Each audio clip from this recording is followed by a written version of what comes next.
بسم الله الرحمن الرحيم. السلام عليكم ورحمة الله وبركاته. د الله معرفت او الله سره محبت پیغام مخکې و. د الله محبت سره سره د حضور صلی الله علیه وسلم محبت په زړه کې راشي.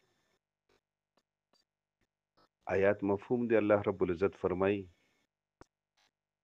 اے محمد صلی الله علیه وسلم دا خپل امت ته ووایه که چېرې تاسو الله سره مینه کول غواړئ زما په سنتو باندې عمل وکئ، زما اتباع وکئ، زما تابعداري وکئ، زما په نقش قدم باندې وچلئ، الله رب العزت په تاسو سره مینه او محبت وکړي، ستاسو ګناهونه به معاف کړي او الله رب العزت بخونکی مهربانه دی. علماء کرام فرمایي چا ژوند چې د نبي علیه الصلاة وسلام د طریقې مطابق وي الله رب العزت به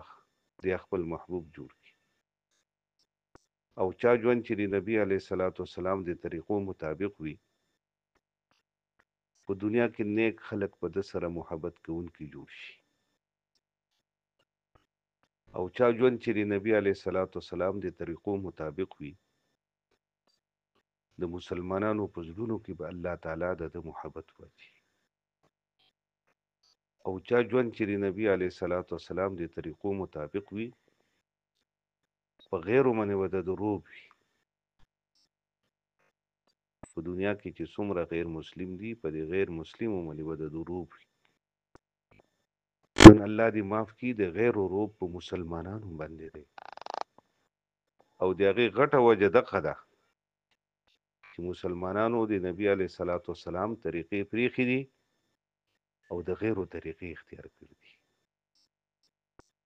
نو د غیرو روب په مسلمانانو باندې دی. حضرات صحابه کرامو روب په غیرو باندې و ځکه هغو د نبي علیه الصلاة وسلام اتباع کوونکي، د نبي علیه الصلاة وسلام تابعداري کوونکي، د نبي علیه الصلاة وسلام په طریقو باندې چلیدونکي، د نبي علیه الصلاة وسلام په سنتو باندې عمل کوونکي نو په غیرو باندې د هغو بیا روب لکه یو صحابي دی او د یو بادشاه دربار ته داخلیږي او د بادشاه دربار کې خر سره دندې ځي هغه قیمتي قالین باندې او هغه قیمتي قالین کې توره خخی او ځي او د بادشاه هغه تخت ستنې سره یا بادشاه هغه تخت کې چې کوم تکیه دی هغې سره خر تړي او بادشاه ته وي ای بادشاه یا اسلام راوړه یا جزیه راکه یا جنگ ته تیار شي. بادشاه په رپېدو شي ورسره چې څومره رعایا یعنی وزیران فوج دا ناست دي بادشاه ته وي بادشاه ته له څه وشو داسې یو کس چې په خر باندې سور راغلی دی او زړې کپړې یې اچولي دي او دوړو کې لړلې تپلې دی د هغه خبرې نه ته دومره متاثره کېږي. بادشاه ورته وي تاسو ته څه پته ده چې د ده په خبرې کې څومره اثر دی. بیا بادشاه هغه ته وي چې ما له 3 ورځې مهلت راکړه.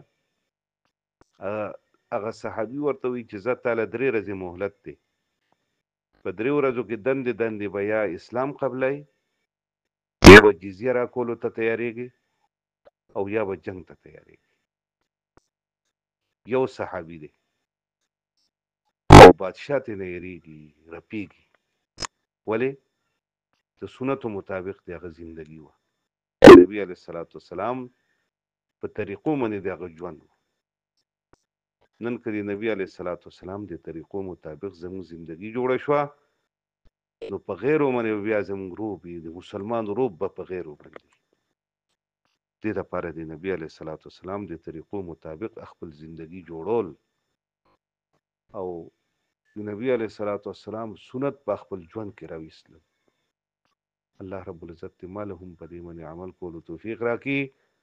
او څومره اورېدونکي ټوله له دې په دې باندې د عمل کولو توفیق